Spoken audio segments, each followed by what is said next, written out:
Papa Dudut. Posible bang magtanim tayo ng matinding galit sa isang tao?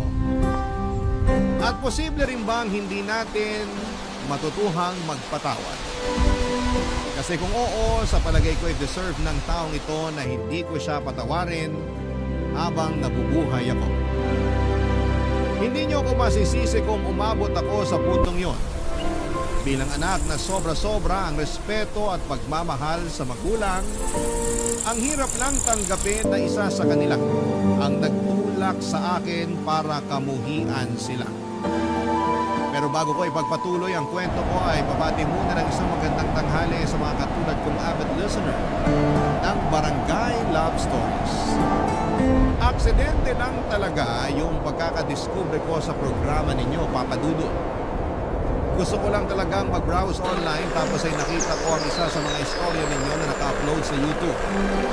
Dahil sa na-curious ako sa caption ay pinakinggan ko yun. Hindi ko namalaya na natapos ko na yung kwento at doon na nga nagsimula ang pagkahilig ko sa pakikinig ng DNS. Hindi ko lang akalain na magpapadala ako ng sulat sa Barangay LS. At umasa na sana'y mapili ninyo ang sulat ko na itampok Papa Dudut. Tawagin na lamang po ako sa pangalang Diana, 34 years old at taga-Pasay. Nagtatrabaho ako sa isang hotel bilang housekeeping supervisor at meron na akong asawa. Sa Pasay rin talaga kami lumaki ng kapatid kong si Ricky na sa ngayon ay nakasampa na sa barko at nagtatrabaho bilang isang kusinero. Ang kwentong ibabahagi ko ay magsisimula noong 2013 kung saan ay nakatanggap kami ng balita tungkol sa tatay naming tripulante na na-injury sa barko. Nabalian siya ng binte at malakang matapos madulas nung kasagsagan ng malakas na bagyo sa kinakaroonan nila. Kaya naman napilitan siyang umuwi para magpagaling. Matagal-tagal na ring seaman si Papa, simula pa lang nung pinanganak ako ay sumampa na talaga siya sa barko. Siya lang kasi ang nagtatrabaho sa amin. Marami silang pangarap ni Mama at isa na nga doon yung makapagpatayo ng malaking bahay dahil nangungupahan lamang kami ng araw. Natapat naman yun pero hindi pa ito tapos gawin. Noong maaksidente ang tatay ko, Papa Dudut. Kaya hindi matanggap ni Mama ang nangyaring pansamantalang paghinto ni Papa sa pagtatrabaho dahil mas lalo matatagalan nang matapos ang pagpapagawa ng bahay namin, Papa Dudut.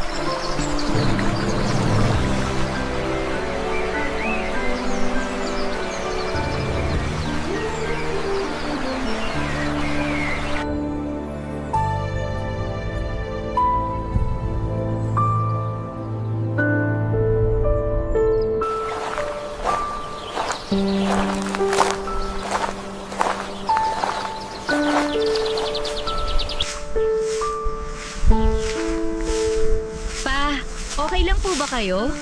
Oo naman na. Bakit mo natanong? Sa lubong ko kasi ng kilay niyo eh. Nakakulot din yung noo ninyo, kaya akala ko may masakit sa inyo eh. Sa ngayon, wala pa ulit. Pero kanina, masakit tong binti ko. Ganun po ba? Hirap naman yan pa. Pero okay na po ba kayo ngayon? Hindi na po ba masakit? Hindi na. Komportable na ako sa pagkakahiga ko. Kanina kasi, hinahanap ko yung gusto kong posisyon kaya medyo napagalaw ako. Huwag na po muna kayong gumalaw masyado para mabilis kayong gumaling. May bali pa yung balakang ninyo pa. Hindi lang po yung binti ninyo ang problema. Oo nga eh. Oh, gising ka na pala, Joey.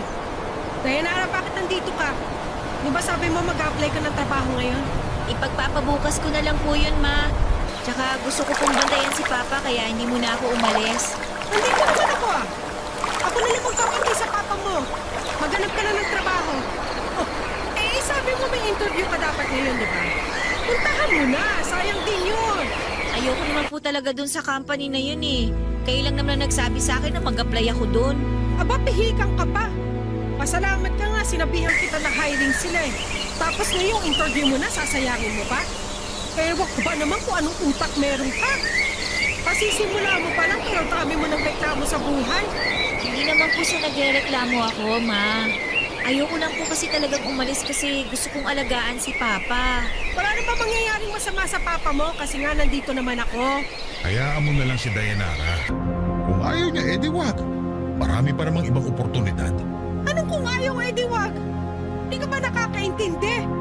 Sayang nga yung oportunidad. Kung gusto mo, ikaw na lang ang pumunta sa interview na yon. Aba, bakit ako? Mas lalo ayoko. Kaya nga huwag mo nang piliting to si Dayanara. Tingnan mo yung tsura niya. Halata namang ayaw niya, tapos ikaw. Todo yung pamimilit sa kanya. Hoy, Joey! Hindi ko naman siya pinipilit ng todo. Ang akin lang kung anong trabaho yun nandyan na basong kaba na niya. Hirap dito sa anak mo masyadong choosy. Hindi naman po ako masyadong choosy, Ma. Basta. Yun din yun. Choosy ka. Ayoko lang naman na mawalan tayo ng pera. Lalo na yung hindi na makakapagtrabaho ang tatay mo. Kaya nga habang meron pa tayong ginagastos, pinaghahanap na agad kita ng trabaho. Ano bang plano mong gawin sa diploma mo? Itago sa baon? Aba sana hindi ka na nag-aral. Kumusama ka na, Salve. Anong sumusobra dun? Eh nagsasabi lang naman ako ng totoo. Hindi ganyan ang pagsasabi ng totoo. Dahil hindi mo na iniisip yung kapakanan at mararamdaman namin ng anak mo. Masyadong walang preno yung bibig mo. Kung nasasaktan ka pala sa mga sinabi ko, sana hindi mo hinayaan ang sarili mo na maaksidente. Hanggang ngayon, sana nandun ka pa sa barko at nagtatrabaho. Ma, tama na po. Ano ba? Sige! Pagkampihan kayo ng papa mo! Kakampihan ko po talaga si Papa kasi grabe na kayo eh. Sa palagay niyo ba gusto ni Papa yung nangyari sa kanya? Kaya nga aksidente eh. Walang may gusto at hindi rin inaasahan. Pero kayo kung makapagsalita, parang wala kayong pakialam kay Papa. Sa sweldo lang niya kayo may pake. Na, hayaan mo na ang mama mo. Ganyan na siya kahit magmukha. Anong ibig mo sabihin, Joey? May mukha akong pera? Parang gano'n na nga. Ay, lintik talaga kayo mag-ama. Diyan na nga kayo! Pinaiinit yung ulo ko! Pa, bakit naman ganun si Mama? Hindi ba niya naiintindihan yung sitwasyon? Ewan ko na. Hanggang ko tuloy, wala akong silbi kasi nandito ako sa bahay natin. Karatay, imbis na sana nagtatrabaho ko para may maipadala sa inyo. Wala po kayong kasalanan pa. Kaya huwag niyo sisihin ang sarili niyo. Pag gumaling po kayo, makakabalik na naman kayo sa pagtatrabaho. Doon na lang po muna tayo mag-focus sa pagpapagaling niyo. Papadudod kung inalarawan ko si Mama ay masasabi kong may pagkabagastos siya. Mahilig din siyang magbida at magyabang sa mga kaibigan niya ng mga bagong gamit na binibili niya mula sa sweldo ni Papa. Tapos kami mga anak ay madalas na tinitipid niya. Pangarap niyang may pagawa ang bahay namin pero hindi matapos-tapos dahil muna niyang pagkagastosan ang mga luho niya. Hindi lang sila isang beses nag-away ni Papa dahil sa pagiging wagas niya. Maraming beses na pero sa huli si Papa pa rin ang pinapalabas na masama at maramot ni Mama. Kabaligtaran naman ang ugali ni Mama ang kay Papa. Nuknukan ang tipid yun sa sarili pero napaka-mapagbigay pagdating sa anak. Kaya ganun nalaman niya na tinitipid kami ni Mama at niya pinapadala ang allowance namin ng kapatid ko noon sa school at sa bahay. Bagay na ikinainit ang ulo ng nanay namin. Galit na galit siya at sinabing wala raw tiwala si Papa sa kanya. Kaya naman muling biglik sa kanya ni Papa ang pagkapadala, ngunit may mga kondisyon. Kasama na roon ang pag-iipon nila ng pera sa bangko na gagamitin pampuhunan sa negosyo pag umuwi na si Papa sa Pilipinas. Kaya lang nagkagulatan na lamang noong malaman namin walang laman ng bank account nila. At hindi rin may paliwanag ni Mama kung bakit nagkagulo. Papadudod.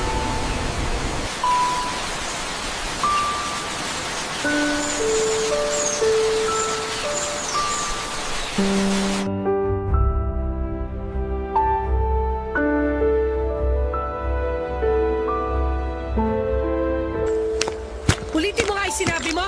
Sabi ko, ayoko na sumumpa sa barko. Gusto ko na lang dito sa bahay. Hoy, Joey! Napapaliw ka na ba? Ano bang klaseng tanong yan? Para ka namang ewan kausap, Salvi. Matagal-tagal ko na rin pinag-isipan yun. Saka sa kondisyon kong to, malabo na ako makasamba pa sa barko. Sa edad kong to, hindi ko alam kung gagaling pa ako. 50 ka pa lang naman ah. Kung kaedad mo nga dito sa atin, nagbabanat pa ng buto. Yung iba, mas matanda pa sa'yo. Tapos ikaw, nagkasakit ka lang na panghinaan ka na ng loob. Eh, ano plano mo sa buhay kung hindi ka nasasampa sa barko? Nakuha mo pa talaga magtanong? E planado ko na nga sana yung mga gagawin ko rito kung hindi mo nilusta yung pera ko sa bangko. Ha? Sobra ka naman sa nilustay. Totoo naman ah. Kasi kung nandyan yung pera, bakit wala ka maipakita sa akin? Dito ko rin naman sa bahay ginamit yung pera. Kaya wag mo nga akong paratangan na parang pinagnakawang kita. Bakit? Hindi ba? Sumasobra ka na, Joey! Oh, Ma! Tama na po! Huwag niyo nang awayin si Papa. Siya ang nag-aaway sa akin. Narinig mo ang sinabi niya? Pinagbibintangan niya ako, ninakawang ko siya. Sa bibig mo nang galing yan at hindi sa akin. Saan ko naman gagastusin yung pera, Aber? Saan pa? Eh di sa mga luho mo. Sa mga mamahalin mong bag, gamit at mga alahas. Huwag mong pakialaman yung mga yon. Regalo ko yon sa sarili ko. Bakit hindi mo nalagay ibenta yung mga yun para may pakinabang naman? Bakit ko naman gagawin yon? Para magkapera tayo. Lalo na ngayon na hindi na ako sasampa ulit sa barko. Kulang pa yung pera ng pagbebentahan ng mga yun sa pang-araw-araw natin. Tapos gabutan mo pa. Paano na lang din tong bahay? Hindi na natapos-tapos. Ma! Pwede ba tumigil na po kayo? Pero na lang ba talagang mahalaga sa inyo? Oo! Mabuhay tayo! Nandito naman ako. Pag nagkaroon na ako ng trabaho, pwede na akong tumulong sa inyo ni Papa. Na, hindi ka naman namin inuobliga. Hindi! Inuobliga ko siya, Joey! Huwag mo naman babyhin ang anak mo! Matanda na yan! Kung ikaw kaya yung magtrabaho kaysa inuobliga mo anak natin. Bakit ka naman gagawin yun? Napakapikon ka na kasi. Kung makapagsalita ka, akala mo ganun ang kadaling kumita ng pera. Palibhasa, hindi mo alam yung hirap at sakripisyo ng pagtatrabaho sa labas. Kasi nandito ka lang sa bahay. Hindi naman ako nagpapalipas oras dito sa bahay, ah! Mga nakakalimutan mo! Inaasikaso ko yung mga anak mo! Ma! Sabi na tumigil na kayo eh! Nagkakailan mo ba kayo magtatalo tungkol sa pera? Huwag na kayo mong gastador pagsabihan mo. Bakit ako lang?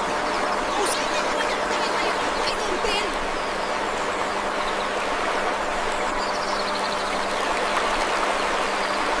Papadudod, nalulungkot ako sa nangyayari sa pamilya namin.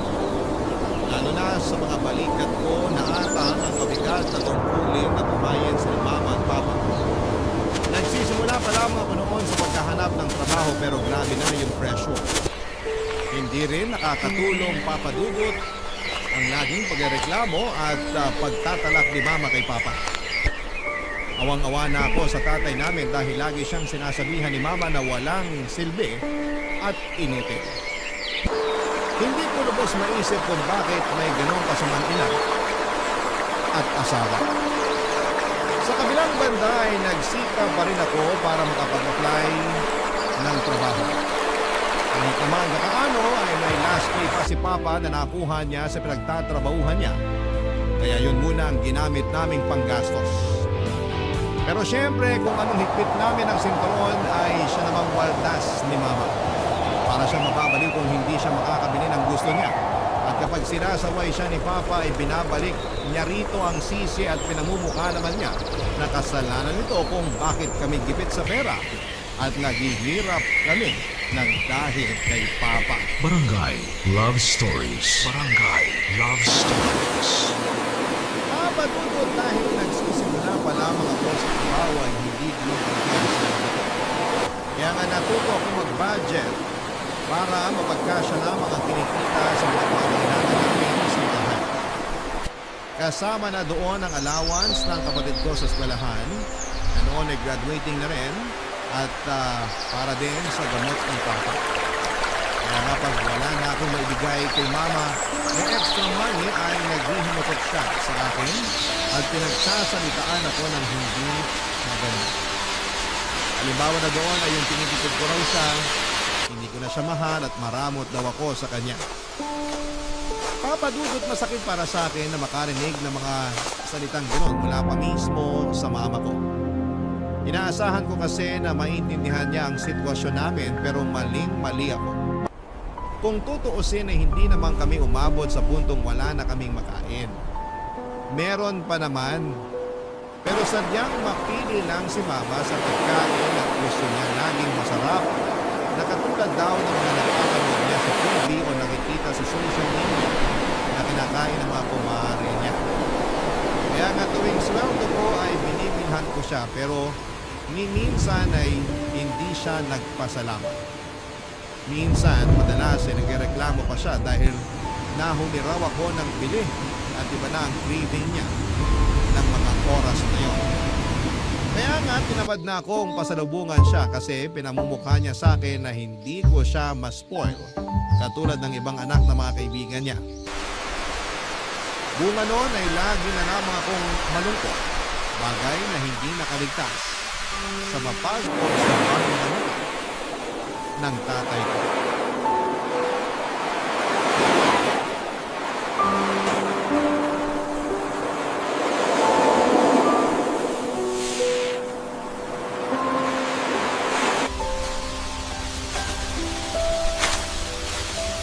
Kumusta ka naman sa trabaho mo, anak? Okay lang naman po, pa. Mabait naman po sa akin mga kasamahan ko doon.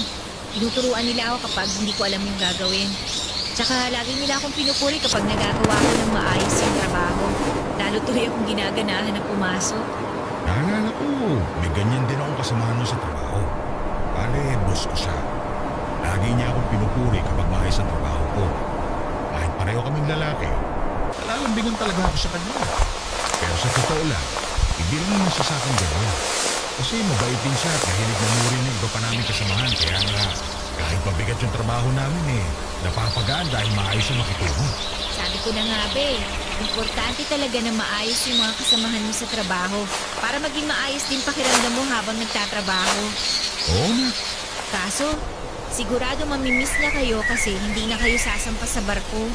Oo, pero sabi niya sa akin nung isang beses na nakausap kami sa cellphone, bibisitahin niya ako rito sa bahay pag dumaong na ulit dito sa Pilipinas yung barko nila.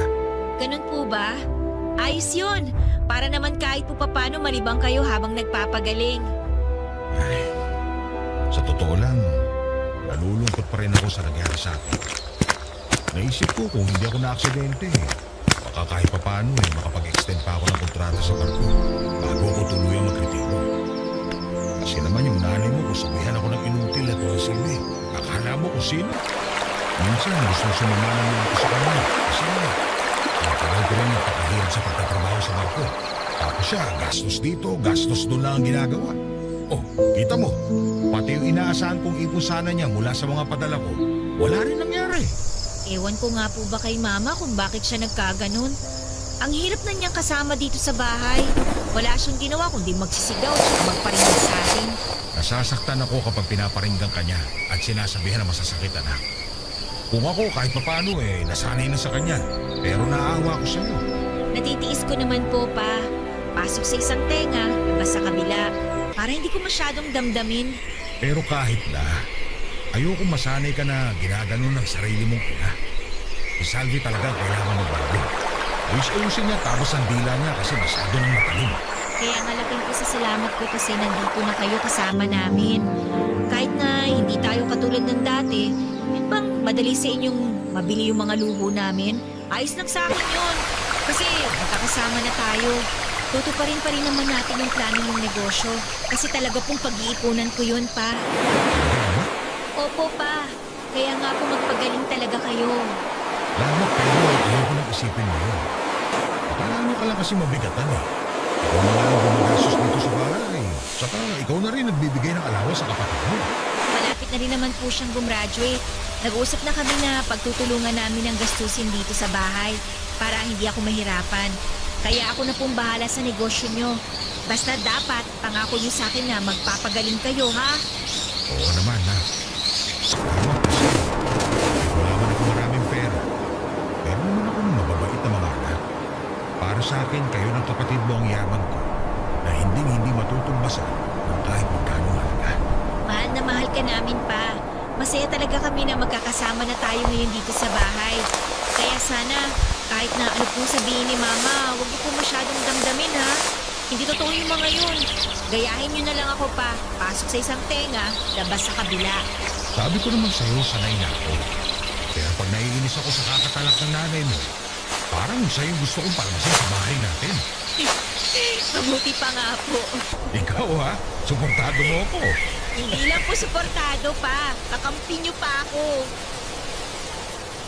Papa Dudut, hindi ko na napigilang maglabas ng sama ng loob kay Papa, pero hindi para ipamukha sa kanya ang tulad ng mga sinabi ni Mama. Thankful kami ng kapatid ko na ligtas si Papa at kasama na namin siya. Kung tutuusin ay matagal-tagal na rin siyang nagtatrabaho sa barko bago nangyari ang aksidente. Maraming birthday namin ang kapatid ko na wala siya at maraming Pasko rin na malayo siya sa amin. Kaya kahit papaano ay may comfort at saya rin na kasama namin siya sa bahay ngayon. Mahal na mahal ko si Papa. Siya ang madalas kong kausap pagkagaling ko sa trabaho at kahit na anong late ko nang umuwi dahil sa heavy traffic ay naaabutan ko pa rin siya sa sala habang nasa wheelchair niya at naghihintay sa akin. Minsan ay doon na siya nakakatulog kaya naaawa naman ako. Lagi niyang kinukumusta ang araw ko at pinakikinggang mabuti ang bawat detalye ng mga kwento ko. Nakikita ko sa mga mata niya na sabik siyang malaman ang nangyari sa buong maghapon ko. Pangit man yon o maganda. Kaya nga pagkatapos kong magkwento sa kanya ay gumaan ang dibdib ko. Lumipas ang isang taon ay nakagraduate na rin si Ricky at dalawa na kaming naghahanap buhay sa pamilya. Kahit paano ay may katuwang na ako sa responsibilidad. Kaya bahagyang gumaan ang mga daladala ko. Kung may nagpapabigat man ulit nito ay walang iba kundi si Mama at ang walang katapusan niyang pagrereklamo. Minsan papadudot na pag-usapan namin nila Papa at Ricky kung wala na ba talagang pag-asa na magbago si Mama. Kung umakto kasi siya, akala mo ay pinagdadamutan. Sinangayong walang trabaho sa amin, siya pa rin yung pinaka-magastos. Kaya nahirapan din kaming mag-ipon ng kapatid ko dahil laging nangihingi si Mama. Hanggang sa nagdaan pa ang 9 na taon, meron akong inanunsyo sa bahay na agad na kinontra at tinaasan ang kilay ng nanay ko.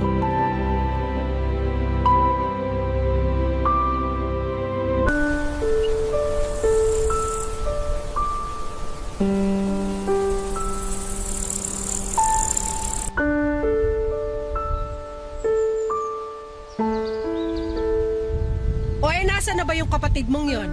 Sabi niya po malilate daw siya. Pero nasabi ko na sa kanya yung sasabihin ko sa inyo ni Papa. Ano ba kasi yon? Bakit kailangan kausapin mo pa yung kapatid mo? May kinalaman ba siya dito? Meron po. Kasi miyembro siya ng pamilya natin. Tungkol saan ba yung sasabihin mo, anak? Ano po kasi, Pa? Ano nga? Suspense ka naman eh. Tumahimik ka nga, Salve. Napakadaldal mong babae ka. Tagsalita ang tahimik ko, no? Oh, mag-aaway pa kayong dalawa? Sabihin mo na kasi yung sasabihin mo. Nasayang mo lang ang oras ko eh. May pupuntahan pa kami maya-maya ng mga kumari ko. Ma, aalis na naman kayo? Oo! Ayoko rito sa bahay natin kasama yung pinatid mong tatay. Kaunti na lang talaga mahahampas na kita ng tungkod ko. Sige, subukan mo. Baka pilaran pa kita lato. Pa, huwag na po kasi kayong pumatol. Ma, huwag niyo na kasing awayin si Papa. Yung tatay mo kasi. Pasensya na, anak.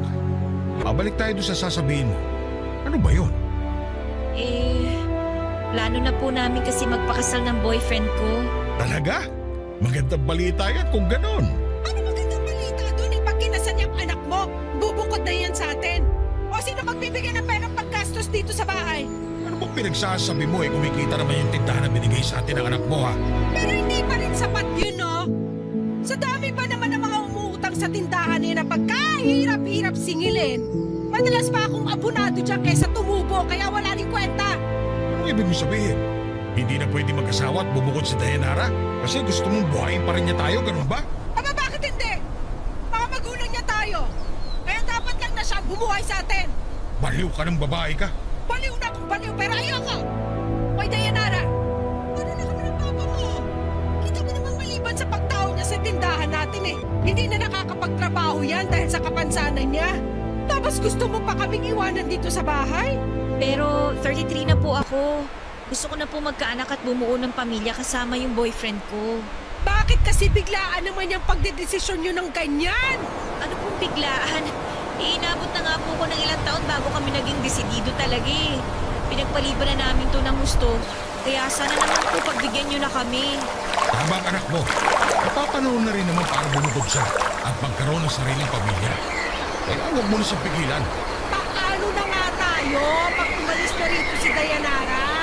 Mabubuhay naman tayo kahit bumukod siya. Hindi ako mabubuhay sa kakarampot na kita ng tindahan natin, Joey! Hindi ko naman po puputulin yung pagbibigay dito sa bahay, Ma. Mag-aabot pa rin naman po ako kahit papano. Siguro hanggat wala pa kaming anak. Paano kung magbuntis ka kagad pagkakasal nyo? Eh di automatic hindi ka na mag-aabot sa amin. ATM ba talaga ang tingin niyo sa akin? Hindi po ba pwedeng magkaroon din ako ng sariling buhay? Ang tagal-tagal ko nang inuna tong pamilya natin. Ngayon ang gusto ko ng pagtuunan ng sarili ko, nagkakaganyan kayo? Ayos lang sa akin na mag-asawa ka na. Yung nanay mo lang talagang problema rito. Kung makapagsalita, akala mo mamamatay na sa gutom. Eh sa dami nga ng pwedeng kainin dito sa bahay, nasasayang na lang dahil ang arte-arte. Ako ba talaga maarte, ha? Please naman, wag na kayong mag-aaway oh. Napapagod na kasi ako sa kasasaway sa inyo eh. Ma, kinausap ko na si Ricky. Sabi niya siya na raw po ang bahala rito sa bahay natin hanggat wala pa siyang pamilya. Wala pa naman daw siyang plano mag-asawa, kaya wala kayong dapat ipag-alala. Buti pa yung kapatid mo, iniisip kami ng tatay mo. Pero ikaw? Ha? Kanino ka ba nagbaana? Napakadamot mo? Makasarili ka? Bahala ka sa buhay mo! Kahit mamaya mag-asawa ka na kung gusto mo! Hoy Salve, namumuro ka na talaga. Huwag mo ako pinagkakausap! Inuutin! Papa Dudut, pakiramdam ko talaga na mga panahon yon ay nakagawa ako ng malaking kasalanan samantalang gusto lang naman naming magpakasal ng boyfriend ko. Kung tutuusin ay 33 years old na ako noon pero kung pagbawalan ako ni Mama, para pa rin akong teenager. Gusto ko na mag-umpisa kami ng pamilya ng boyfriend ko dahil hindi na kami bumabata pa. May lahi pa naman kami sa side ng nanay ko na hirap ng magkaanak kapag tumungtong na ng 30 anyos. Mabuti na lamang at sinuportahan nila Papa at Ricky ang plano ko kahit na naging resulta noon ay sumama ng gusto ang loob ni Mama. Pero hindi ko na lamang siya masyadong pinagtuunan ng pansin. Malungkot ako natutol siya sa pagpapakasal ko. Pero tinuloy ko pa rin ang matagal na naming plano ng boyfriend ko. Siyempre, nakabudget pa rin ang wedding namin para makatipid at invited lamang ang mga malalapit naming kamag-anak at mga kaibigan. Kaso hindi pumunta si Mama. Pero masaya pa rin ako kasi nandyan sina Papa at Ricky. Pagkalipas ang isang linggo ay dumukod na ako. At kahit na malungkot na umalis ng bahay namin, ay nangako ako kay Papa na lagi siyang bibisitahin. Barangay Love Stories. Barangay Love Stories. Papa Dudut, masarap sa pakiramdam na nakakapanibago pa lang bumukod pero masaya naman kami ng mister ko dahil unti-unti na namin na isa sa katuparan ng plano naming pagbuo ng sariling pamilya. Thankful din ako sa kanya kasi hinintay niya ako. Ang hirap din kasi pag ikaw ang breadwinner ng pamilya. Parang wala kang karapatang unahin ang sarili mong buhay dahil meron kang binubuhay. Kaya nga malaking bagay ang pagkakaroon ng supportive na partner para lalong lumakas ang loob ko at hindi ako masiraan ng ulo. Lalo ba naman sa klase ng nanay na meron ako. Tulad ng pangako ko kay Papa ay dinadalaw ko pa rin siya sa bahay namin tuwing weekend. In fact, kung kami naglalunch. Kung tatanungin ninyo kung kumusta na kami ni Mama, malamig pa rin ang pakikitungo niya sa akin. Sinabi na lang ni Papa na hayaan ko muna at bigyan ng panahon para matanggap niya ang sitwasyon. Pero kapag hindi naman ako pumupunta sa bahay namin ay lagi ako nakikibalita sa kapatid ko sa mga nangyayari doon. At nalaman ko nga na napapadalas ang pag-aaway ni na Mama at Papa. Nagwo-worry na ako kaya naman kinausap ko na ang Papa ko ng isang beses na binisita ko siya sa bahay namin. At doon niya sinabi sa akin ang dahilan ng pagtatalo nila ng nanay ko.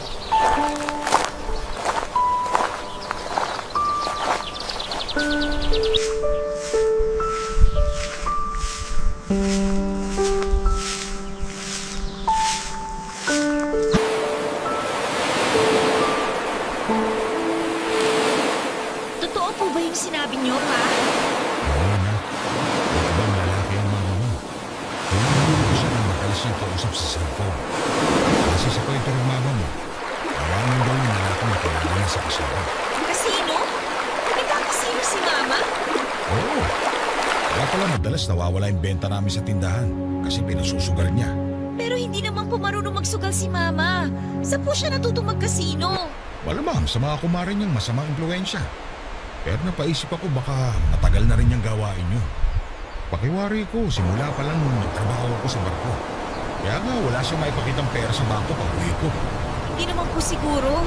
Kasi madalas niya nung pagkagastos ang mga mamahaling gamit niya. Pero wala na yung mga yun ngayon. Ano pong ibig niyong sabihin? Binenta niya na lahat para may mapagsugal siya. Katulad niyo, wala siya rito sa bahay. Malamang nandun niya sa kasino. Grabe naman po si Mama. Tapos nakuha niya pa man lalaki. Ibig bang sabihin nun, pinumumukha niya sa akin na kayang-kaya niya akong palitan dahil lang ganito ako? Hindi naman po siguro, pa. Hindi naman nagbagong tingin sa akin ng mama mo simula nang mapilay ako. At kahit na anong gawin ko para mapatunayan sa kanya na kaya ko pa rin magtrabaho, na may silbi pa rin ako sa pamamahay na to, wala pa rin saysay kasi hindi niya pa rin yun nakikita.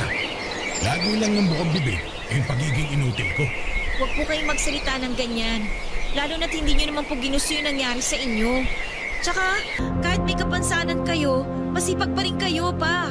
Sa totoo lang, bilib nga po ako sa inyo eh. Kaya huwag niyo pong pagsasalitaan ng masama ang sarili ninyo. Hindi ko lang mapigilan kasi nahihirapan na akong tiisin ng nanay mo. Imbis na tulungan niya ako para maging mabuti yung nararamdaman ko, dinadagdagan niya pa yung bigat sa dibdib ko. Buti na lang, nandiyan kayo ng kapatid mo. Kasi kung nagkataon na kaming dalawa lang ng nanay niyo, baka nasiraan na ako ng ulo. Tapos ngayon, dinagdagan niya pa yung atraso niya sa akin sa pagkakaroon ng ibang lalaki. Natali siya nahiya sa akin, ano? Tama kayo. Sobra na si Mama sa mga ginagawa niya. Hindi na niya binigyan ng kahihiyan ng pamilya natin. Tapos, binasus pa niya ang kasal ninyo. Hayaan niyo pa. Kakausapin ko siya pagdating niya. Baka mag-away lang kayo, na. Mag-aaway po talaga kami kasi hindi nakakatuwa yung mga pinaggagawa niya. Iniisip ko lang na baka lalong mapalaulog niya sa'yo. Kung nalaman niya sinunod mo yung panglalalaki niya. May karapatan naman po kami malaman yun kasi mga anak niyo kami. Isang buong pamilya tayo kaya dapat alam din namin ang mga nangyayari sa inyo. Hindi naman porke bumukod na ako eh. Wala na po akong pakialam sa inyo dito. Siyempre, nag-aalala po ako sa inyo. Lalo na ngayon na gumagawa pala ng kalukuhan niya si Mama. Ewan ko ba sa mama mo? Hindi ko na alam kung anong gagawin ko sa kanya. Nasasaktan ako pero mas lamang yung pagod ko na pakisamahan yung ugali niya. Kaya hindi ko na lang di siya kinukumpronta. Kaya siguro iniisip niya na ayos lang sa inyo yung ginagawa niya dahil hindi kayo nagsasalita. Pero ako nang gagawa nun pa. Kakausapin ko si Mama. At kung kailangan na makarinig siya ng mga hindi magagandang salita, hindi ako mangingimi para naman magtanda siya. Kapagod na siyang intindihin. Puro na lang problema ang dala niya sa pamilya natin. Papadudot, hindi ako makapaniwala na meron pa palang ilalabas na mas masama ang ugali ni Mama nang malaman ko mula mismo kay Papa na may ibang lalaki siya. At hindi na siya nahiya dahil dinadala pa raw niya ang lalaki niya sa pamamahay namin. Wala namang magawa si Papa dahil lumpo siya. Kahit na nakakalakad siya sa tulong ng wheelchair at tungkod niya, mabibilang lang sa daliri ang mga hakbang na magagawa niya nang hindi siya napapagod. Sa loob kasi ng 10 taon ay hindi naman tuluyang gumaling ang baling binte at balakang niya. Kaya naman, nakadagdag-dagok yon sa pagsasama nila ni Mama. At dahil napuno na ako ay agad kong kinumpronta si Mama tungkol sa sumbong ni Papa sa akin. Nakakagulat lang na buong pagmamalaki niya pinatutuhanan sa may sabing ginagatasan lang naman daw niya ang malaki niya. Dahil kulang daw ang perang binibigay namin sa kanya, kaya nang gagawang kulang. Kinilabutan ako sa katwiran ni Mama dahil napakabaluktot. Tapos ay hindi ko akalain na magagawa niyang gumamit ng ibang tao makuha lamang niya ang mga bagay na gusto niya. Para na niyang binenta ang dignidad niya kapalit ng pera. Ang sakit-sakit sa parte ko bilang anak na wala gumagawa sa kalokohan ng mama ko. Tapos mas doble yung sakit dahil harap-harapan niyang iniiputan si Papa sa ulo. Kaya nga nung napuno na ako sa kanya, ay tinakot ko siya na pwede namin siyang idemanda dahil kasal siya pero may kakalantaring iba. Sa kabila ng lahat ng napag-usapan namin ay hindi niya pa rin tinigilan ang pakikipag-ugnayan sa lalaki niya. Isang araw, isang pangyayari ang aktwal kong nasaksihan sa bahay namin nang dumaraw ako doon, Papa Dudut.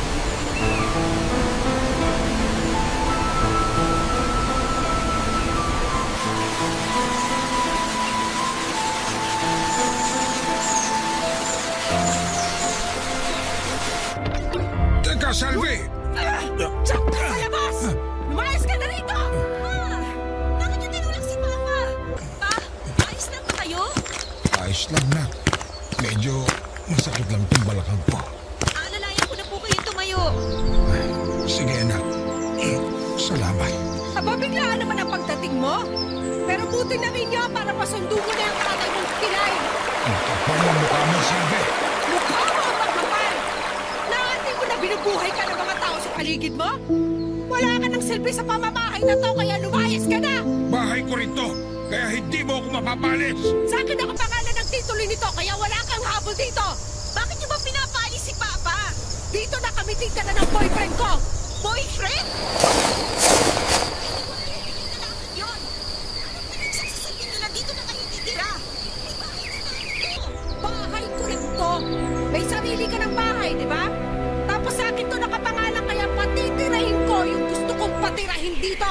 Kaya magsasama na kami dito ng boyfriend ko! Hindi kami papayag, Ma! Wala ka magagawa! Desisyon ko yon! Dahil hiwalay na rin kami ng tatay mo! Hiwalay? Anong pinagsasasabi niyong hiwalay? Nakipag-iwalay na ako sa kanya! Kasi ayoko na siya makasama sa pamamahay ko! Tsaka hindi ko na siya mahal! Kaya hayaan niyo na lang ako na maging masaya! Gusto niyong maging masaya kahit na maging miserable si Papa? Anong klaseng asawa kayo?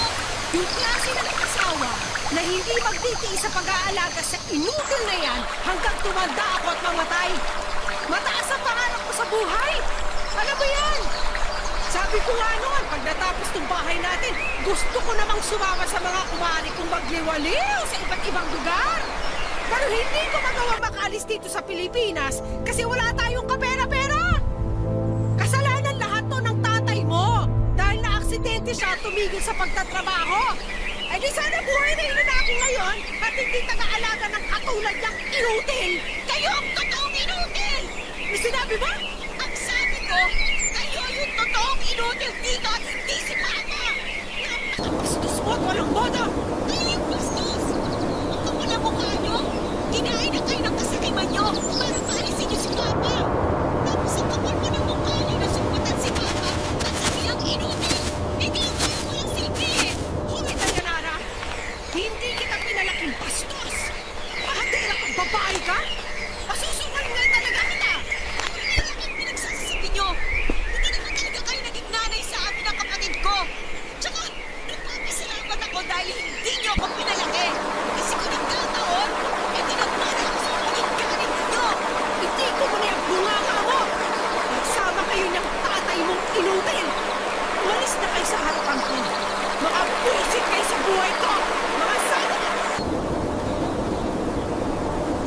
Papa Dudut, wala na kaming nagawa noong pinaalis kami ni Mama sa bahay. Ayaw na rin namang makisama sa kanya ni Papa kasi pagod na raw siya at nasasaktan sa mga pinaggagawa ng nanay ko. Kaya naisipan kong isama na lamang siya sa bahay namin ng asawa ko. Tapos nung sumunod na araw ay nalaman kong pinaalis na rin ni Mama sa bahay si Ricky. Mabuti na lang at may kakayahan ng makarenta ng sariling mauupahan ng kapatid ko. Kaya hindi naging problema ang tutuluyan niya. Galit na galit kami kay Mama pero mas nangibabaw doon yung mga katanungan tulad ng paano niya nagawa sa amin ang mga bagay niya.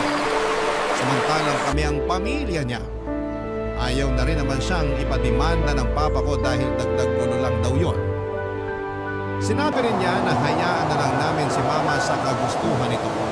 Kaya kahit labag sa kalooban namin ang kapatid ko ay sinunod namin ang desisyon ni Papa at nirespeto ang gustong mangyari ng tatay namin. Tuluyan na kaming kinalimutan ng nanay namin, Papa Dudut, at kinalimutan na rin namin siya. Pero lagi pa rin siyang naaalala ni Papa kaya madalas siyang malungkot. Wala naman akong magawa para mabawasan ang sakit na nararamdaman niya. Kasi sa tuwing nakikita ko siyang malungkot at palihim na umiiyak, ay nadudurog ang puso ko. Bilang anak, ayaw kong nasasaktan ng magulang ko. Pero wala naman akong magawa para maayos pa ang nasira naming pamilya dahil kay Mama. Kaya lang akala ko ay wala nang lalala pa sa sitwasyon. Pero pagkalipas lang ng 2 buwan, ay na-stroke ang tatay namin na naging dahilan para tuluyan na siyang kunin sa amin. Ang sakit-sakit mamatayan ng tatay. Habang sinusulat ko po ito, ay naiiyak pa rin ako. Hindi ko alam kung papaano ilalarawan ang sakit. Kulang na lang ay mamatay din ako ng araw na yon. At magpahanggang sa ngayon, ay hindi ko pa rin tanggap ang nangyari kay Papa. Sinisisi ko pa rin si Mama na hindi man lang dumalaw sa burol at libing ng tatay namin. Kaya nga lalo na nagdagan yung galit at hinanakit ko sa puso ko para sa sarili kong ina. Alam ko naman na dapat matutuhan kong magpatawad pero sa ngayon kahit na anong gawin ko ay hindi ko pa rin mahanap ang pagpapatawad na yon sa puso ko. At sa nakikita kong ugali ng nanay namin ay yun bang mas pinagtatawanan niya na wala na talaga siyang pakialam sa amin ng kapatid ko. Sa kasalukuyan, Papa Dudut ay nagpapatuloy pa rin naman ang buhay namin ng kapatid ko. Kinakaya namin ang bawat araw kahit na wasak kami. Namimiss pa rin namin ang tatay namin at kapag nakakaragdag kami ng kalungkutan ay masasayang ala-ala na lamang na kasama siya ang iniisip namin. Ipinagpapasa Diyos na nalawag namin ang karma para sa aming nanay. Hanggang dito na lamang po ang sulat ko, Papa Dudut, at umaasa ako na sana'y mapili po ninyong i-ere sa inyong programang Barangay Love Stories ang kwento. Maraming salamat and God bless sa Barangay LS 97.1. Ang inyong forever nakapuso at kabarangay, Dayanara. Dear Papa Dudut, dumanas na ba kayo ng matinding kahirapan sa buhay na ultimo ulam ninyo sa kanin ay asin na lamang? Ako kasi at ang pamilya ko ay oo. Maswerte na nga lang kami kung may asin. Pero kapag nakaluwag at nakapagbilihin siya si tatay ng pang-ulam namin, bumibili siya ng noodles na pinaghahatian namin magkakapatid. Kadalasan 2 pakete lamang yon at kulang na kulang pa sa aming 8. Kaya ang ginagawa ko ay dinadamihan ko ng tubig na pansabaw. At kapag matabang ay inaasinan na lang namin, kaya nga malaki talaga ang pasasalamat ko sa asin. Dahil binigyan nito ng lasa ang matabang at walang kasusta-sustansya naming pamumuhay noong araw. Bago ako magpatuloy sa pagsasalaysay ng istorya ko ay tawagin na lamang po ako sa pangalang Gwen. 39 years old at tubong Teresa Rizal. Pero nasa Taytay na kami nakatira ng mister ko. Pinagkakabalahan namin ang munti naming negosyo na ihawan ng manok at baboy na may tag-isang branch na sa luma at bagong palengke ng Taytay. Tapos magkakaroon na rin kami sa Angono. Masasabi ko na hindi naging madali ang pagpapaunlad ng negosyo namin yon. Bukod sa dugo at pawis ay mahabang pasensya at taimtim na panalangin ang pinuhunan namin, Papa Dudut. Buti na lamang at suportado namin ng mister ko ang isa't isa. Kaya nakakaya namin lahat ng mga pagsubok. Lalo na nga noong nagka-pandemic. Sa bagay, naisip ko na marami-rami na rin akong nalagpasang kahirapan, lalo na nung kabataan ko. Kaya dapat mas matatag na ako ngayong tumanda na ako. Kung babalikan ko ang antas ng buhay namin noon kumpara ngayon ay masasabi ko na malayo-malayo na rin ang darating namin, Papa Dudut. Hindi pa kami mayaman pero hindi na kami sumasala sa pagkain. At higit sa lahat ay hindi na rin kami nag-uulam ng asin. Mag-uumpisa ang kwento ko taong 2003 kung saan ay 18 anyos pa lamang ako at nasa high school, Papa Dudut.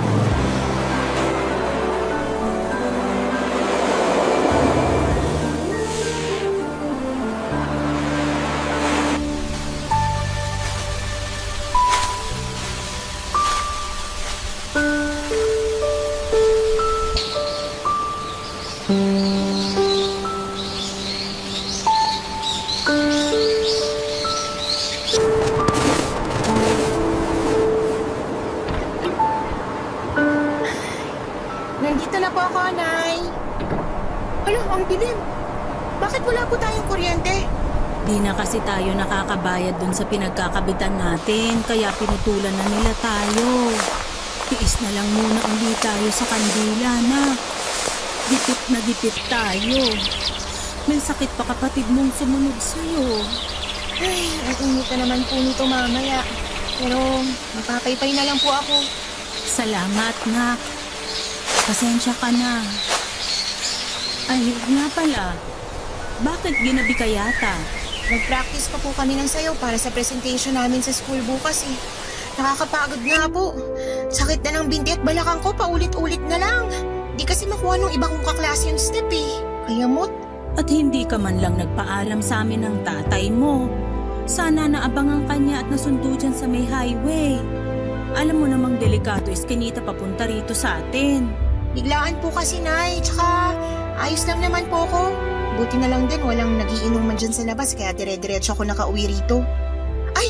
Kamuntik na pala akong hapulin ng aso ng kapitbahay nating bruha. Buti na lang di nakatalon dun sa gate nila. Lampa talaga. Eh, kumain ka na ba?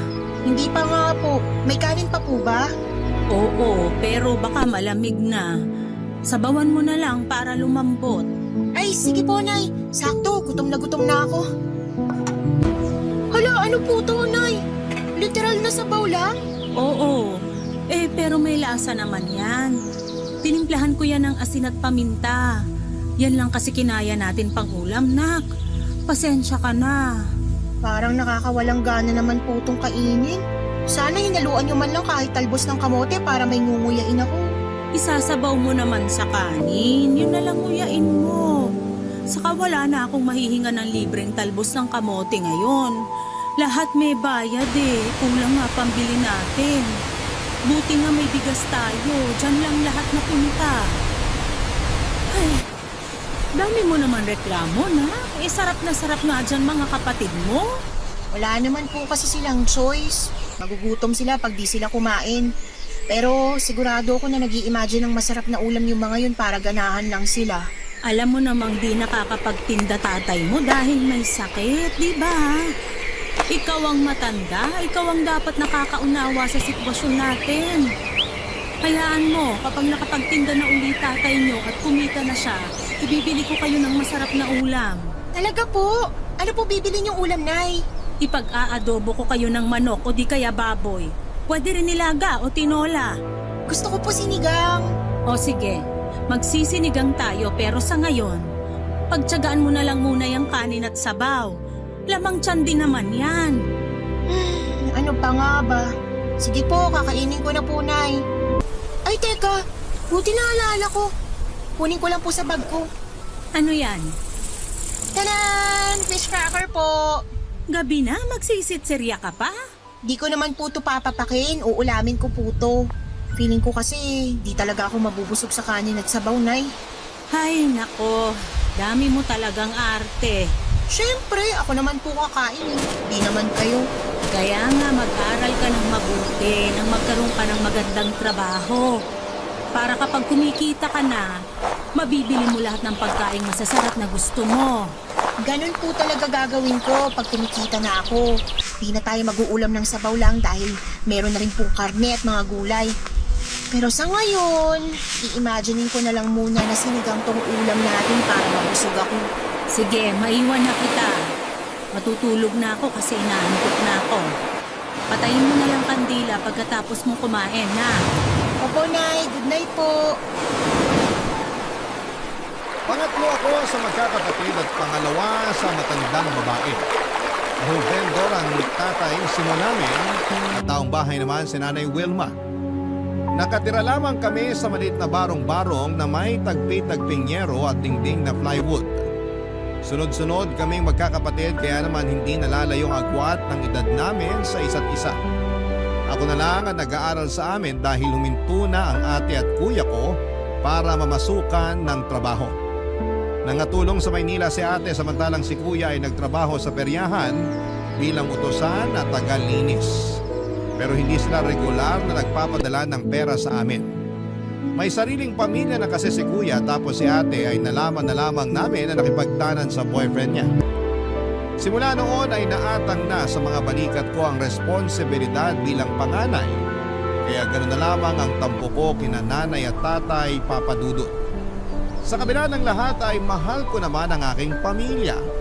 Dumarating lang talaga sa punto na nauumay na ako sa pamumuhay namin. Dagdag pa yung nakikita ko na para bang kontento na sina nanay at tatay sa estado ng buhay namin noong araw.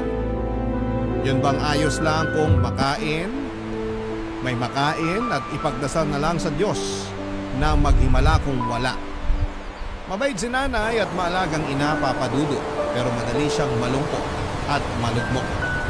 Mahina rin ang loob niya kaya kahit na anong oportunidad ang dumating sa kanya, tulad ng magandang trabaho ay hindi niya sinusubukan o pinapasok man lang. Hindi raw niya kaya at natatakot siyang magkamali. Si tatay naman ay masipag sa paghahanap buhay pero may ugali siya na hindi ko gusto papadudot.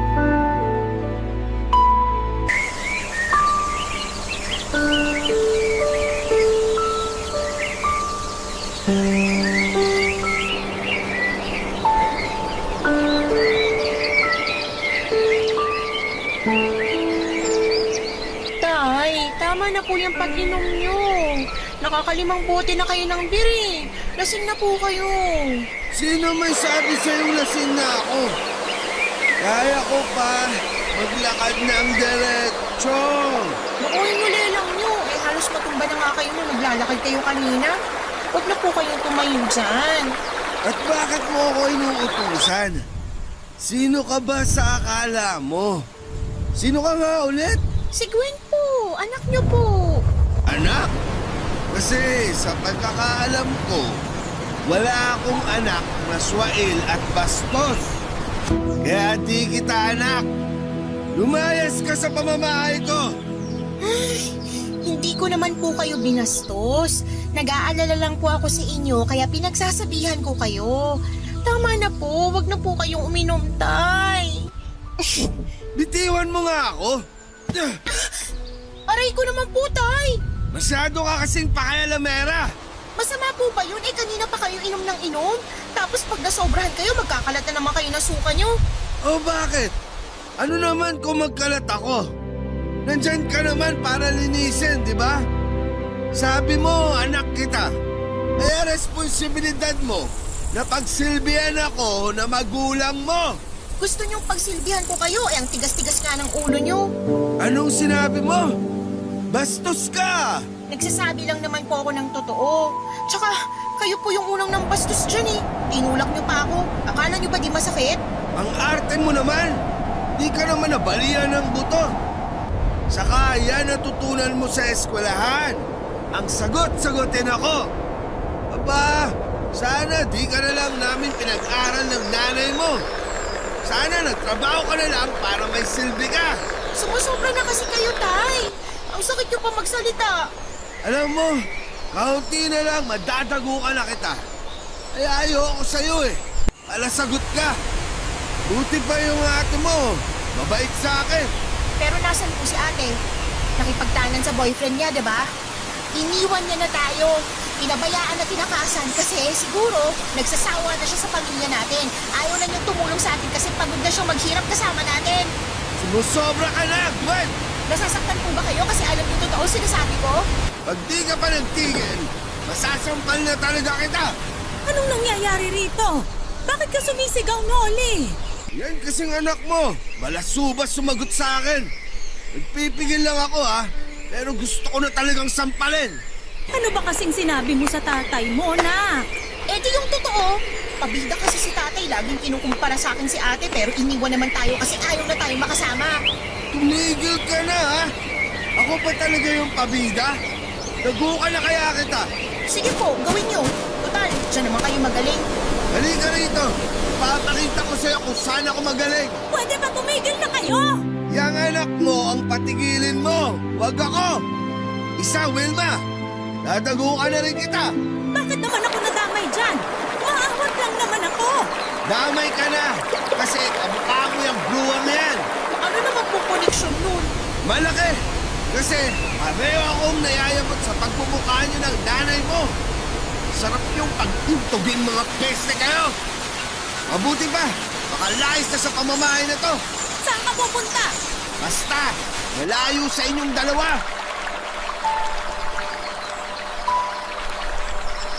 Prangka at masakit magsalita ang tatay ko, lalo na pag nakainom.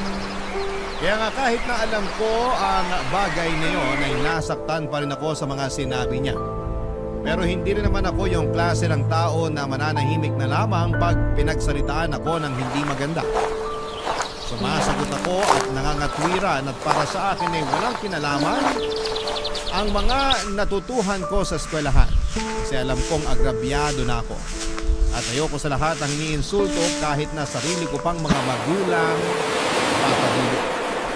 Kaya nga suwain at bastos na anak ang tingin sa akin ni tatay. Sabagay, hindi ko na yun maaalis sa kanya dahil hindi ako ang paborito niya. Ayoko na lang na makipagkompetensya sa ate ko lalo na hindi rin namin siya mahagilap ng mga panahon niya. Bigla tuloy akong nainggit sa kanya kasi mabuti pa siya. Nakatakas na sa responsibilidad sa pamilya namin. Pero wala naman akong lakas ng loob na gawin ang ginawa niya dahil naaawa ako sa mga maliliit kong kapatid. Sila na lang ang rason kaya nananatili pa rin ako sa bahay namin ng mga panahong yun. Papadudo. Barangay Love Stories. Barangay Love Stories. Nang mga panahong yun ay naisip kong tama si tatay sa mga sinabi niya. Na imbes mag-aral ay maghanap na lamang ako ng trabaho. Ganon din naman kasi yun, pag nakapagtapos ako ay magtatrabaho din ako. Kaya bakit hindi ko na lamang unahan? Wala nga akong diploma pero meron naman akong kita. Saka malaki ang maitutulong noon sa pamilya ko na porgang-porga na sa pag-uulam ng noodles, sardinas at sabaw na may asin at paminta. Gusto ko namang makatikim ng fried chicken ang mga kapatid ko at magagawa ko lamang yon kung kumikita na ako ng pera na pambili. Nung una ay sinubukan kong mag-working student pero hindi ko talaga kinaya. Sa uli sinuko ko na lamang ang pag-aaral ko at nag-full-time tendera ng tinapa at ng dilis sa palengke papadudot. Mababa lang ang sahod ko noon, nasa 250 pesos isang araw. Pero malaking halaga na yon para sa akin. Kaso'y hindi ko pa rin kayang bumili ng lechong manok. Kaya nagtiyaga na lamang kami sa pritong manok per piraso na nabibili sa kanto.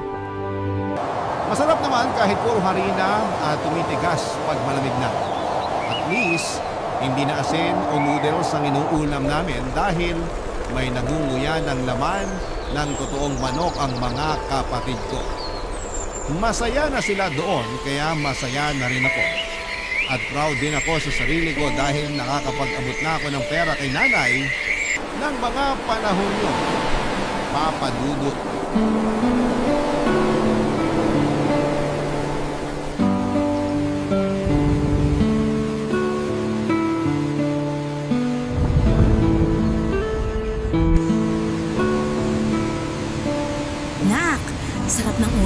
natin, adobong baboy.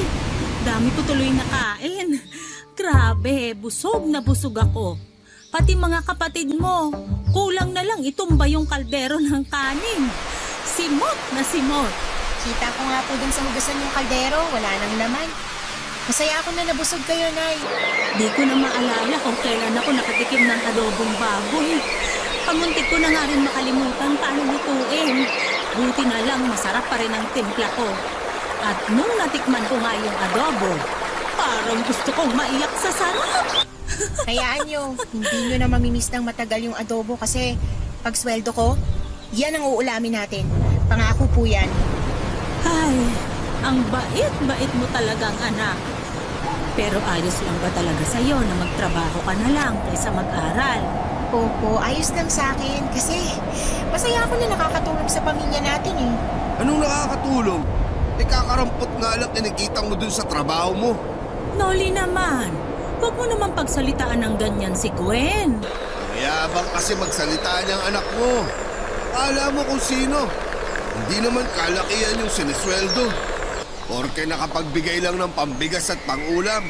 Mabuti nga po ako may naibibigay pambigas at pangulam. Eh kayo, Oh, kita mo na. Ang yabang mo magsalita. nagsasabi lang naman po ako ng totoo, Tay. Kahit na maliit yung kinikita ko, napapakain kong pamilya natin. Pero kayo, Ano ako? Baka nakakalimutan mo. Ako bumuhay sa inyo ng mga kapatid mo.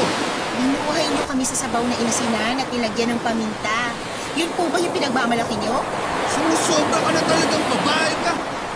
Ay, Noli, ano ba? Masyado kang madaldal. Hindi naman sinampal ang anak mo. Ang yabang-yabang ng anak mo eh. Hindi naman kayabangan yun. Nagsasabi lang naman siya ng totoo. Ano?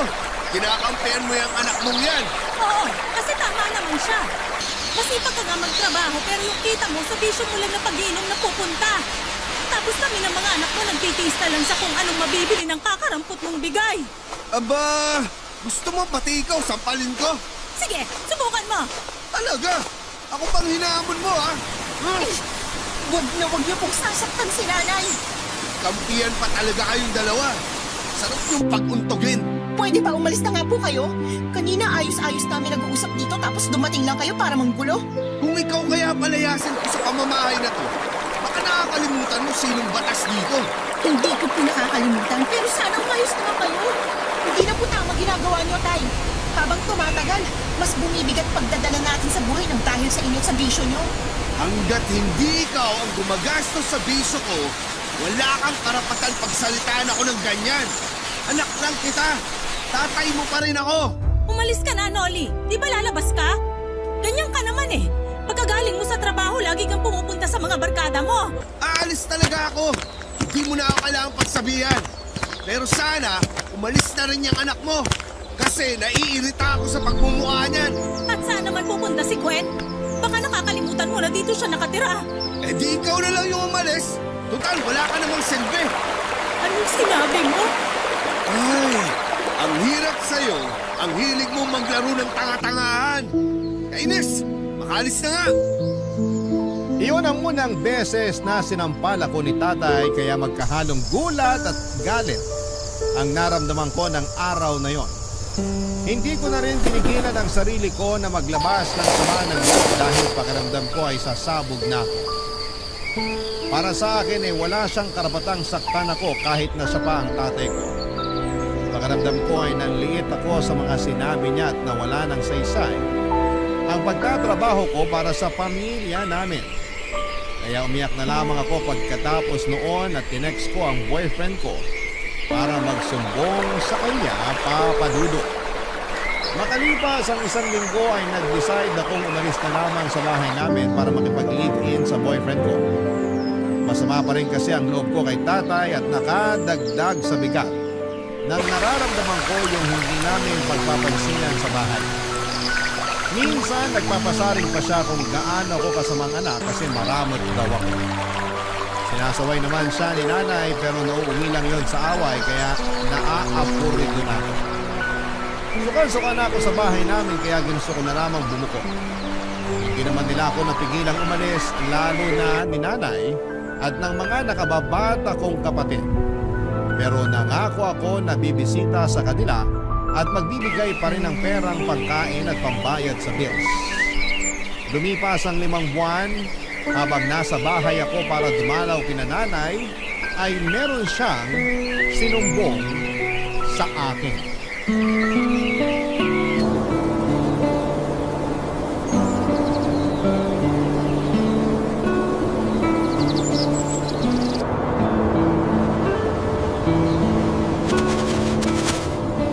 Nay, sigurado po ba kayong ayos lang kayo? Oo na. Ayos lang ako. Mukha kasi kayo may sakit kaya nag-aalala ako eh. Wala akong sakit. Pagod lang ako at puyat, kaya matamlay ako tingnan. Bakit po kayo pagod at puyat? Siyempre, inaasikaso ko mga kapatid mo. Tapos ako lang naman naglilinis at nagluluto rito sa bahay. Ganun po ba? Sa bagay. Pasensya na po kayo kung umalis ako rito sa atin ha. Bakit ka naman humihingi ng pasensya? Siyempre, naisip ko baka masama loob niyo sa akin kasi iniwan ko kayo. Hindi yun ang nasa isip ko, nak.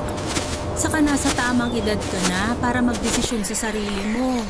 Bukod doon, di naman kita masisisi kung gusto mo nang lumagay sa tahimik kasama yung boyfriend mo.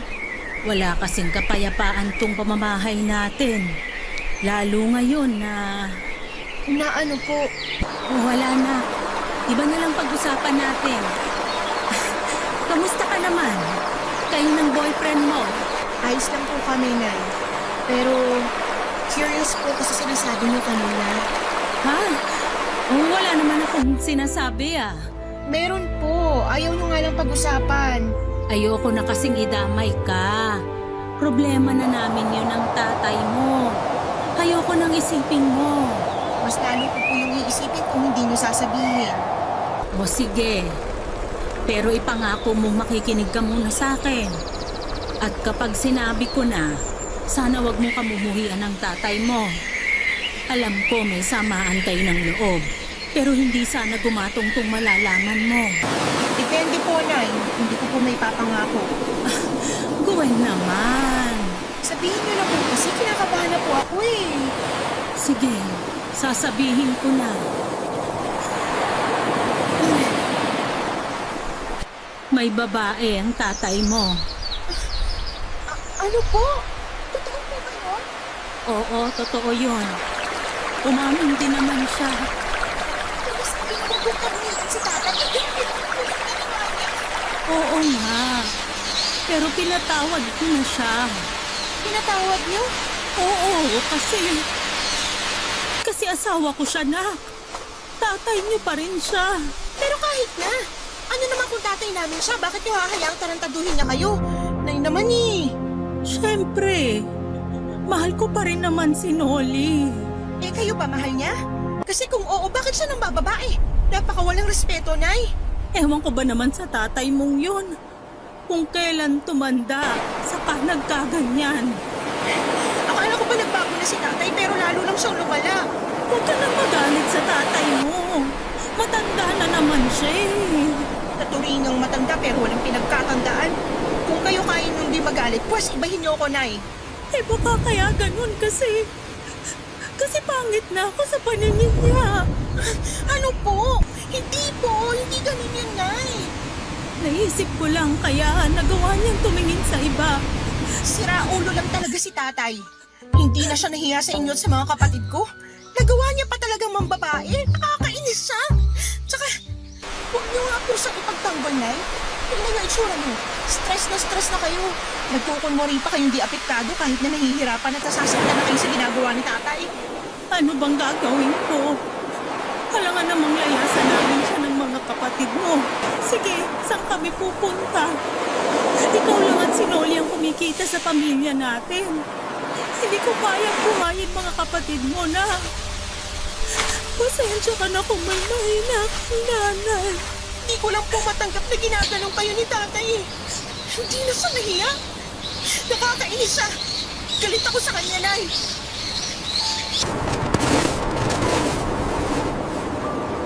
Habang pinakikinggan ko si nanay ay lalong kumukulo ang dugo ko. Hindi ko na rin tinago ang pagkadismaya ko kay tatay. Lalo akong nagngit-ngit sa galit dahil sa mga nalaman ko. Hindi na ba siya nahiya? Kasi kung oo, ang kapal naman ang pagmumukha niya. Nang naawa rin ako sa nanay ko dahil wala siyang magawa, Papa Dudut. Natatakot siya na iwanan ni tatay kaya tiniis na lamang niya ang katarantaduhan nito. Kaya dinamayan ko na lamang si nanay hanggang tumahan siya. Nang gabi rin yun ay dumating ang tatay ko at nagulat siya nang makita ako sa bahay namin. Pero imbes na mainit na yakap at halik, sinumbatan ko siya sa mga sumbong na nalaman ko mula kay nanay. Tapos nauwi yon sa mainit-init na away na may sigawan kasabay noon ang pagpapalayas niya sa akin sa pamamahay niya, Papa Dudut. Iyak ako ng iyak nang ikwento ko sa boyfriend ko ang mga nangyari sa pagdalaw ko kina nanay. Wala rin naman siyang nagawa kaya niyakap na lamang niya ako ng mahigpit hanggang sa tumahan ako. Kahit na magkasama na kami sa isang bubong ay nagkasundo kami na hindi muna mag-aanak dahil mahirap ang buhay. Factory worker ang boyfriend ko at pinasok niya ako sa pinagtatrabahuhan niya. Nangako kami sa isa't isa na mag-iipon ng pera kasi gusto naming magnegosyo. Maswerte ako sa kanya dahil kahit pareho kaming laki sa hirap ay mataas naman ang ambisyon namin. At yon ay ang umasenso sa buhay, Papa Dudut. Barangay Love Stories. Barangay Love Stories. Papa Dudut, bukod sa regular naming trabaho ng boyfriend ko ay sinubukan din naming magtinda ng ulam at pang-almusal na binibenta namin sa aming pinagtatrabahuhan. Tapos, imbes na magpahinga tuwing linggo, ay tumatanggap kami ng mga short order ng mga palutong merienda tulad ng spaghetti at pansit. Ginawa namin yon para madagdagan ang income at ang ipon namin. At kahit na nga nakakaluwag na kami, mas maging matipid kami ng boyfriend ko. Hindi po kami tumigil sa pagtitinda para mahanap namin ang negosyong gusto naming i-pursue. Makalipas ang 8 taon, nag-resign na ako sa pabrika at simula na ang business namin ihawan ng manok, Papa Dudut. Nagbigay pa rin ako kinananay ng pera pero laging nakakarating sa kaalaman ko na ginagastos lang yun ni tatay sa bisyo niyang alak at sa pagsasabog. Kaya naman nanatili pa rin hikahos ang pamumuhay ng pamilya namin. Bagay na lalong nagpahirap sa kalooban ko ng mga panahon yun. Nasabi ko na lamang sa sarili ko na ang bigat nilang dalhin dahil nauubos ako sa kanila. Ang hirap nilang tulungan kasi sinasamantala nila ang kabaitan ko. Pero hindi na lamang ako masyadong nag-isip ng masama dahil pamilya ko pa rin naman sila. Si tatay lang naman talaga yung mahirap pakisamahan sa amin dahil nagbago na siya. Wala akong ideya kung gaano kaseryoso ang problema ni tatay sa pagbibisyo niya hanggang sa makarating sa akin ang balitang sinanlan niya ang bunso namin sa kumpare niya para makautang ng perang pansabong. Agad ko namang tinubos ang kapatid ko at kinumpronta ang tatay ko, Papa Dudut.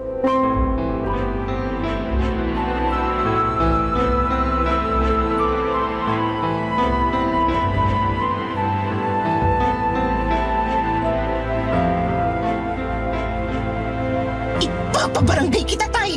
Wag, nak! Patawarin mo ako! Paano ko po kayo mapapatawad? Patong-patong na mga kasalanan niyo sa amin? Una na yung pambababae niyo. Tapos ngayon, dinagdagan niyo pa ng panibagong kasalanan?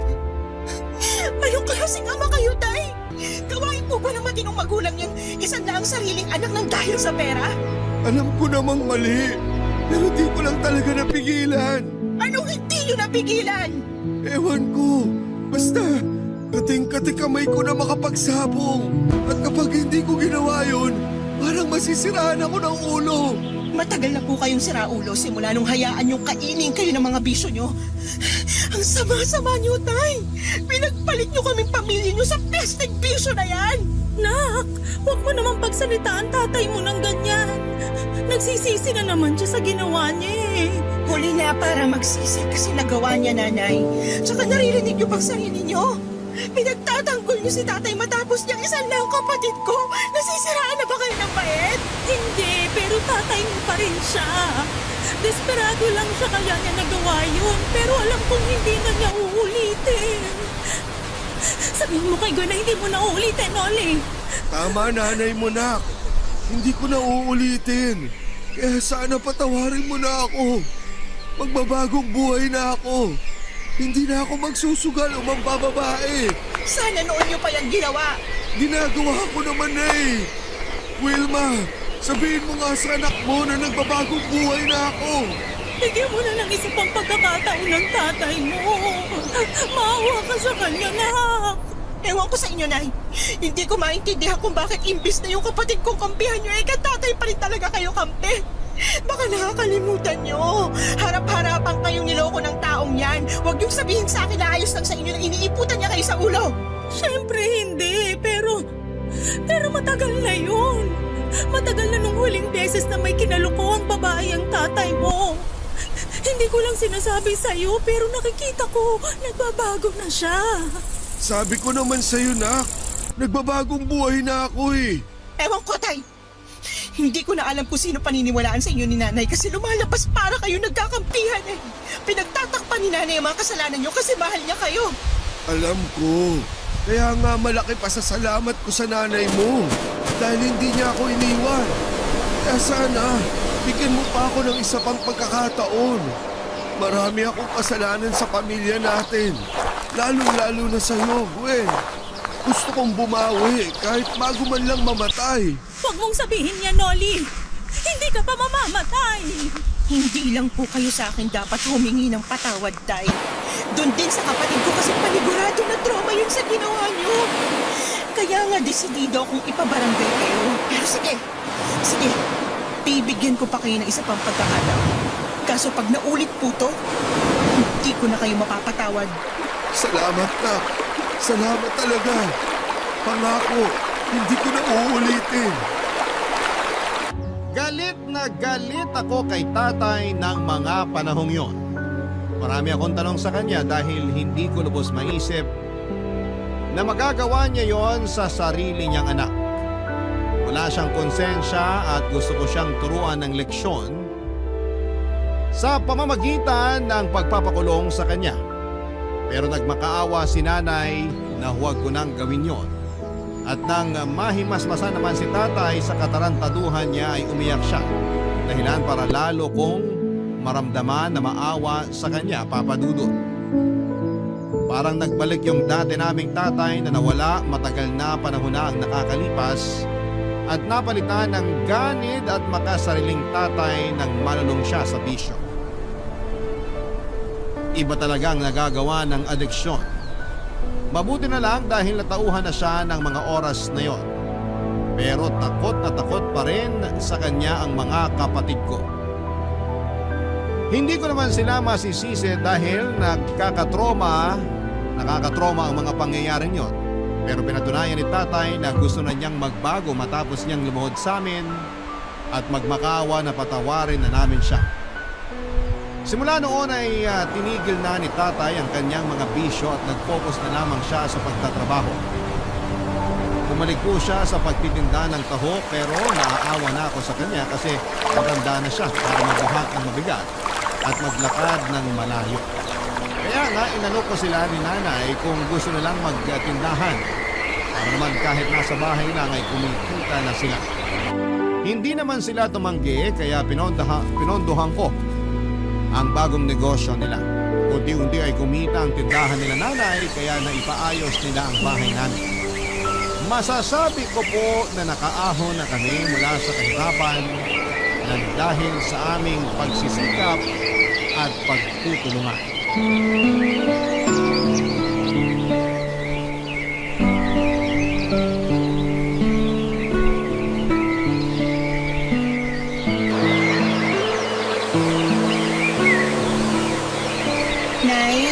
Tuition sa school ng mga kapatid ko. Tapos ito naman, allowance nila pag nagsimula na klase nila. Magbibigay na lang po ulit ako sa susunod na buwan. Naku na, sigurado ka ba rito? Ayos na tong pang-tuition nila. Pero tong allowance, kaya na naming bigay ng tatay mo. Kumikita naman yung tindahan eh. Tama, nanay mo. Itabi mo lang yan. Baka kailanganin mo. Ayos lang po. Nakalaan po talaga to para sa mga kapatid ko, kaya tanggapin nyo na po. Sige, nanay. Nahihiya na kami sa'yo eh. Hindi na namin alam paano ka babayaran yan. Hindi naman po ako naniningil eh. Tsaka, bakit kayo mahihiya? Anak nyo ko, magulang ko kayo. Hindi na kayo ibang tao sa akin. Ang laki na kasi ng naitulong mo sa pamilya natin. Ang dami mong sakripisyo. Pasensya na kung kinailangan mong gawin yun para maiahon tayo sa kahirapan, ha? Nahihiya kami sa'yo. Kasi ikaw na yung tumayong haligi ng tahanan natin. Dahil naging siraulo ako nung araw. Ewan ko ba naman sa sarili ko. Buti na lang, mabait pa rin ang Panginoon. Kasi hindi niya inayaan na masira ko lalo ang pamilya natin. At malaki rin pagpapasalamat ko sa nanay mo. Dahil hindi niya ako iniwan. Siyempre, mahal kita eh. Pero malapit na talaga kita nun sukuan, kundi ka lang nagbago. Buti na lang, di mo ako sinukuan. At ikaw rin, nak. Ang laki ng pagkukulang ko sa'yo bilang tatay mo. Tapos, ang dami ko rin kasalanan. Akala ko nga, itinakwil mo na ako. Kamuntik na rin po kung hindi talaga kayo nagbago. Bumigo na kayo dun sa huling kasalanan ginawa nyo, kaya nga namumuro na kayo sa akin, tay. Gwen naman! Pero masaya ako kasi nagbago na si tatay. Ganun pala yun, no? Kusang mawawala yung galit at tampo sa puso kapag natuto tayo magpatawad. Kaya nga po pinapatawad ko na kayo, tay. Huwag nyo na lang po talaga uulitin yung ginawa nyo. Oo naman. Hindi ko na yun uulitin. Ako na mismo magpapabarangay sa sarili ko pag ginawa ko pa yun. Saka siraulo na lang ako kung sisirain ko pa yung pamilya natin. Ngayon pa na bumubuti na pamumuhay natin. Hindi pa po tayo mayaman, pero hindi na tayo hikahos katulad nung araw. Nakakakain na rin tayo ng mga gusto nating kainin. Hindi na rin sabaw na may asin at paminta yung ulam natin. Asensado na tayo kasi masipag at madiskarte ka, Gwen.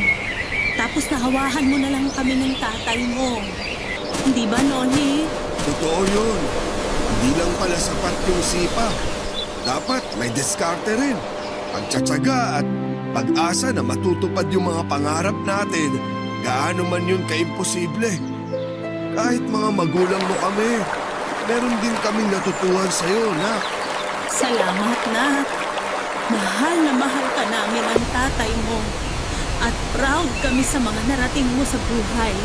Mahal na mahal ko rin po kayo. Mahal na mahal ko pong pamilya natin. Masayang masaya ako kasi hindi lang ako ang umasenso sa buhay dahil kasama ko rin dito ang pamilya. At kahit na marami pa rin kaming pagsubok na pinagdadaanan, nalalagpasan namin yon. Dahil sama-sama kami at nagtutulungan.